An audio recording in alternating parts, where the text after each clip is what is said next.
పొలాలకు పరిహారం ఇవ్వండి. మీరు చేపట్టే మా పొలాలు ఎండిపోయినాయి.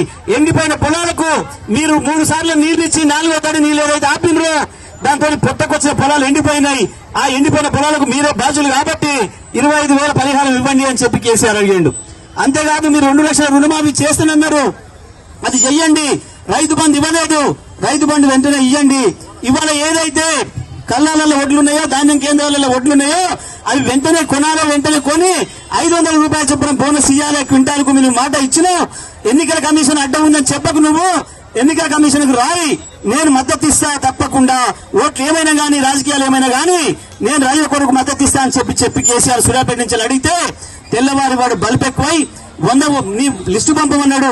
లిస్టు పంపిన తర్వాత 4 గంటల లిస్టు పంపినా దాని గురించి మాట్లాడకుండా కేసీఆర్ లాగు పీక్తా, కేసీఆర్ కండ్లు పీక్తా, కేసీఆర్ ఇంకేంటో పీకుతాని మాట్లాడుతున్నాడు. ఏమి పీకలేడు, ఇంత ఏమి కాదు. కేసీఆర్ వెంట్రు కూడా పీకలేడు. తప్పకుండా ఇది దున్నపోతులాగుంది ప్రభుత్వం. దున్నపోతు ప్రభుత్వం మీద మీరు నీళ్లు పోస్తే అది ఇంకా 2 గంటలు పంతది తప్ప లేచి పనికి పోదు. దున్నపోతులు లేపి పని చెప్పాలంటే ముళ్ళుగర్రతో పొడవాలి. మీ ముళ్ళుగర్ర మీ చేతిలోనే ఉంది. ఆ ముళ్ళుగర్ర మీ ఓటు రూపంలో ఉంది. ఆ ఓటును మీరు కనుక సరిగ్గా వినియోగించి కారు గుర్తు మీద ఓటు వేసి కృష్ణారెడ్డిని గెలిపిస్తే రైతుగా కర్ర ఎట్లా పట్టుకోవాలో, దున్నపోతులు ఎట్లా ఆడియాలో తెలిసిన కృష్ణారెడ్డి ఆ మీ రోజు ఓటును తీసుకుపోయి ఈ ప్రభుత్వాన్ని ముళ్ళుగర్రలాగా పొడిసి తీసుకొస్తాడు, బయటికి ఇచ్చి లేపుతాడు. ప్రజలకు ఇచ్చిన హామీలను నెరవేర్చే పద్ధతుల్లో మీ కొరకు కొట్లాడతాడు.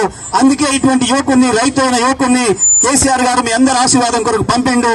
అందుకే మీరందరూ కూడా తప్పకుండా ఆలోచించి కారు గుర్తు మీద ఓటేసి కృష్ణారెడ్డి గారిని గెలిపించాలని చెప్పి విజ్ఞప్తి చేస్తూ సెలవు. జై తెలంగాణ.